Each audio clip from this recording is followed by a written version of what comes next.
नमस्कार साथियों, स्वागत है आपका हमारे program daily current affair with MCQ में।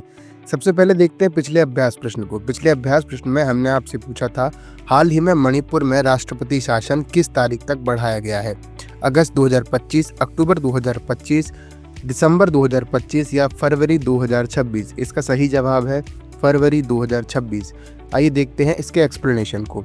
भारत सरकार ने मणिपुर में जारी सामाजिक अस्थिरता और निष्पक्ष चुनाव के लिए अनुपयुक्त माहौल के कारण वहां राष्ट्रपति शासन को 13 फरवरी 2026 तक बढ़ा दिया है।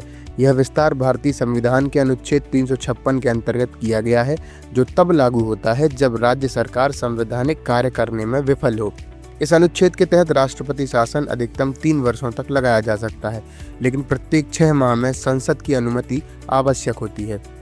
मणिपुर में मई 2023 से मेतेई और कुकी जो समुदायों के बीच हिंसक झड़पें हुई, जिससे कानून व्यवस्था गंभीर रूप से प्रभावित हुई।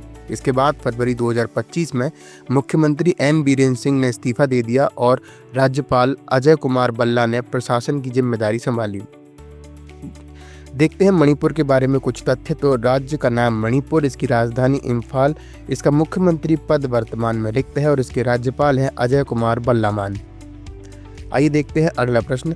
FIDE यानी फाइड महिला शतरंज विश्व कप 2025 का खिताब किस भारतीय खिलाड़ी ने जीता है? कोनेरू हम्पी, हरिका द्रोणावल्ली, दिव्या देशमुख या आर वैशाली? इसका सही जवाब है दिव्या देशमुख। दिव्या देशमुख ने 2025 FIDE महिला शतरंज विश्व कप जीतकर भारतीय शतरंज में नया अध्याय लिखा है। 19 वर्षीय दिव्या ने जॉर्जिया के बटूमी में खेले गए फाइनल में अनुभवी कोनेरू हम्पी को टाई ब्रेक में हराया। दोनों क्लासिकल गेम्स ड्रॉ रहे, लेकिन निर्णायक रैपिड गेम में काले मोहरों से खेलते हुए दिव्या ने सटीकता और मानसिक दृढ़ता के साथ जीत दर्ज की। इस जीत के साथ वह भारत की चौथी महिला ग्रैंड मास्टर बन गईं और सबसे युवा भी। अगला सवाल, ऑपरेशन महादेव किस स्थान पर आतंकवादियों के खिलाफ चलाया गया था? आपके ऑप्शन हैं कुपवाड़ा, दाचीगाम राष्ट्रीय उद्यान, पुलवामा या बारामूला? इसका सही जवाब है दाचीगाम राष्ट्रीय उद्यान। 27 जुलाई 2025 को भारतीय सुरक्षा बलों ने ऑपरेशन महादेव के तहत दाचीगाम राष्ट्रीय उद्यान के निकट आतंकवादियों के खिलाफ अभियान चलाया। यह संयुक्त अभियान भारतीय सेना की चिनार कोर, CRPF और जम्मू कश्मीर पुलिस द्वारा चलाया गया। इस अभियान में लश्कर-ए-तैयबा से जुड़े 3 पाकिस्तानी आतंकवादियों को ढेर किया गया। यह कार्रवाई उस खुफिया सूचना के आधार पर की गई जिसमें पहलगाम हमले के कुछ दोषियों के इस क्षेत्र में छिपे होने की आशंका जताई गई थी। अगला सवाल, विश्व हेपेटाइटिस दिवस किस तारीख को मनाया जाता है? 28 जून, 18 जुलाई, 28 जुलाई या 8 अगस्त? इसका सही जवाब है 28 जुलाई। विश्व हेपेटाइटिस दिवस हर साल 28 जुलाई को मनाया जाता है, जो नोबेल पुरस्कार विजेता डॉक्टर बारूक ब्लमबर्ग को सम्मानित करता है, जिन्होंने हेपेटाइटिस बी वायरस की खोज की और पहला टीका विकसित किया। 2025 की थीम हेपेटाइटिस चलो इसे तोड़े है, जो सामाजिक और प्रणालीगत बाधाओं को खत्म करने पर केंद्रित है।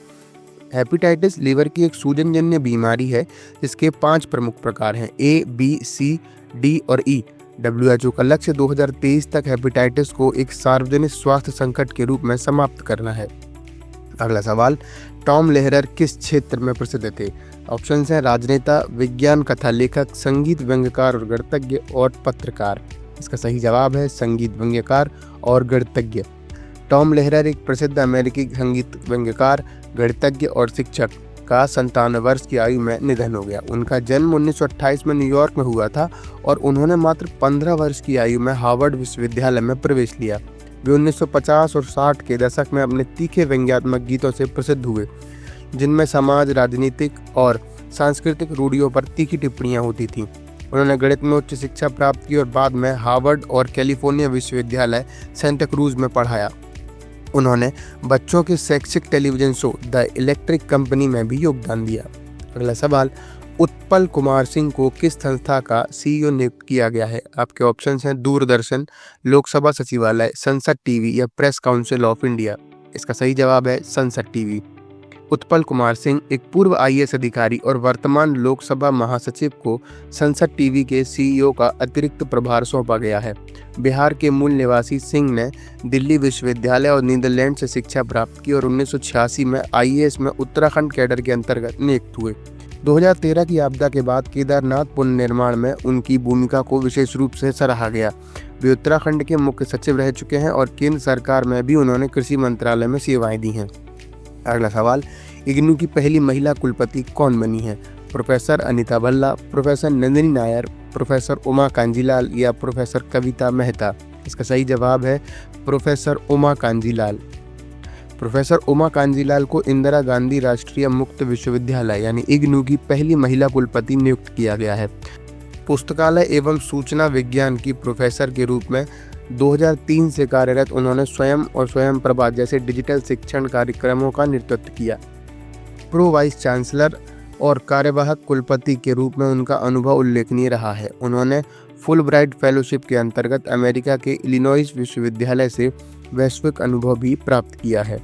अगला सवाल, COP33 शिखर सम्मेलन की संभावित मेजबानी के लिए भारत सरकार ने किस मंत्रालय के अधीन एक विशेष सेल की स्थापना की है? आपके ऑप्शंस हैं गृह मंत्रालय, पर्यावरण वन और जलवायु परिवर्तन मंत्रालय, विज्ञान और प्रौद्योगिकी मंत्रालय, ऊर्जा मंत्रालय। इसका सही जवाब है पर्यावरण वन और जलवायु परिवर्तन मंत्रालय। भारत ने जुलाई 2025 में 2028 में प्रस्तावित संयुक्त राष्ट्र जलवायु शिखर सम्मेलन यानी COP33 की मेजबानी के लिए एक विशेष COP33 सेल की स्थापना की है, जो पर्यावरण वन और जलवायु परिवर्तन मंत्रालय के अंतर्गत संयुक्त सचिव वेद प्रकाश मिश्रा की अध्यक्षता में कार्य करेगा। यह भारत का दूसरा मौका होगा जब वह COP की मेजबानी करेगा। इससे पूर्व 2002 में नई दिल्ली में COP8 आयोजित किया गया था। बात करें अगर COP की, तो COP दरअसल UNFCCC के अंतर्गत हर वर्ष आयोजित एक वैश्विक मंच होता है, जिसकी स्थापना 1992 में की गई थी, जहां 1.5 डिग्री सेल्सियस वैश्विक तापमान वृद्धि की सीमा को नियंत्रित करने के लिए रणनीतिक चर्चा होती है। मेजबान देश का चयन क्षेत्रीय रोटेशन और UN के 5 क्षेत्रीय समूहों की नामांकन प्रक्रिया द्वारा होता है।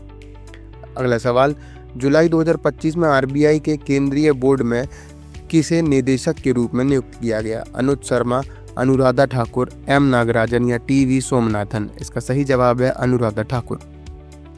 अनुराधा ठाकुर जो 1994 बैच की IAS अधिकारी हैं और हिमाचल प्रदेश कैडर से संबंधित हैं, को जुलाई 2025 में भारतीय रिजर्व बैंक की केंद्रीय बोर्ड में निदेशक नियुक्त किया गया है। यह नियुक्ति 24 जुलाई 2025 से प्रभावी हुई है। वर्तमान में यह वित्त मंत्रालय के तहत वित्तीय सेवाएं विभाग यानी DFS की सचिव हैं, जहां उन्होंने अनुज शर्मा का स्थान लिया है, जो जून 2025 में सेवानिवृत्त हुई। RBI का केंद्रीय बोर्ड भारत की मौद्रिक नीति और बैंकिंग पर्यवेक्षण का संचालन करता है, जिसकी स्थापना 1935 में हुई थी। अंत में देखते हैं आज के अभ्यास प्रश्न को। WHO और UNODC की हाल की रिपोर्ट के अनुसार पिछले 90 वर्षों में दूषित दवाओं से कितने लोगों की मृत्यु हुई है? 500, 1300, 2500 या 900? इस प्रश्न का जवाब आप हमें कमेंट सेक्शन में देना ना भूलें। तब तक के लिए धन्यवाद।